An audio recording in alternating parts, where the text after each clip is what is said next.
Note naming is one of the most important skills in learning to read and write music. It's similar to learning the alphabet when first learning to read, but thankfully, the musical alphabet is much simpler. It only consists of 7 letters, A, B, C, D, E, F, and G. However, music contains far more than just 7 notes. A full piano keyboard, for instance, has 88 keys, but each one is named using one of those 7 letters. Understanding how the system works is essential for reading music fluently and playing any instrument effectively. The best place to start is by looking at the piano keyboard, even if you're learning another instrument. The visual layout of the piano makes it easier to grasp how notes are organized. At first glance, the piano can look intimidating, but there's actually a simple repeating pattern to it. The black keys come in groups of 2 and 3 over and over again. This pattern helps define the structure of the keyboard and makes it easier to find notes. Any 2 keys in the same relative position within this pattern will have the same name, only differing in pitch. This is why the same note name can be found in multiple places across the keyboard, from low to high. To get oriented, most people start by finding the note C. It's the white key immediately to the left of any group of 2 black keys. From there, we can move forward through the alphabet: C, D, E, F, G, A, B, and then back to C.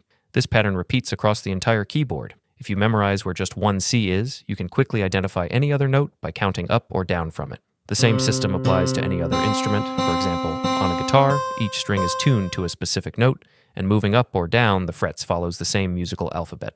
Now let's talk about sharps and flats. Sharps are notated with a symbol, sharp, and mean the note should be raised by 1 semitone, while flats use a flat symbol and indicate that the note should be lowered by a semitone. A semitone is simply the next closest key on the piano, whether it's black or white. If you start at C and move up 1 semitone, you reach C sharp. From D, moving up a semitone brings you to D sharp. The same applies for flats. Starting on D and moving down a semitone brings you to D flat. One interesting detail is that black keys can have 2 names. For example, C sharp and D flat refer to the same note, depending on whether you are approaching it from above or below. This is called enharmonic equivalence. The same concept applies to white keys in some cases. For example, the note F can also be referred to as E sharp in some contexts, and B can be called C flat.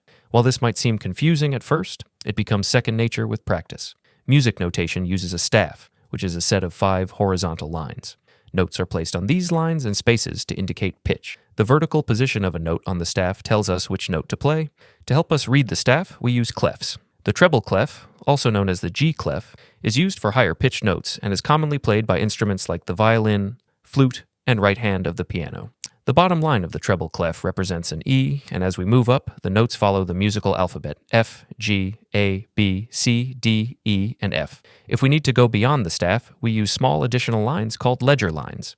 For lower pitched notes, we use the bass clef, or F clef, which is played by instruments like the bass guitar, cello, and the left hand of the piano. The bottom line of the bass clef is G, followed by A, B, C, D, E, F, and G as we go up the staff. The alto clef is another commonly used clef, primarily for the viola. Its notes are structured similarly, with the bottom line starting on F. The clef itself centers on middle C, making it a bridge between the treble and bass clefs. There are several ways to memorize note names on the staff. The first is rote memorization, where you simply commit the notes to memory over time.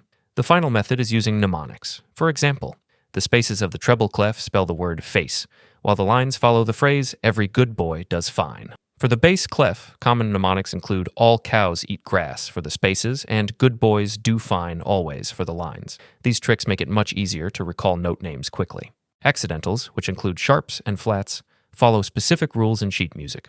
When a sharp or flat appears in a measure, it applies to all notes of the same letter until the measure ends. If a composer wants to cancel a sharp or flat within the same measure, they use a natural sign, natural. This resets the note to its original unaltered form. For example, if a piece contains an F sharp, but later in the same measure needs a regular F, a natural sign is placed before it. Key signatures also play a crucial role in note naming. Instead of writing accidentals next to individual notes throughout a piece, a key signature at the beginning of the staff tells us which notes should always be sharp or flat. For example, if the key signature has an F sharp and a C sharp, every F and C in the piece will be sharp unless indicated otherwise. Key signatures help simplify notation and make sheet music easier to read. Understanding note naming is a fundamental skill for any musician. Whether you're playing piano, guitar, violin, or any other instrument, knowing how to quickly identify notes allows you to sight-read music more efficiently and play with greater confidence.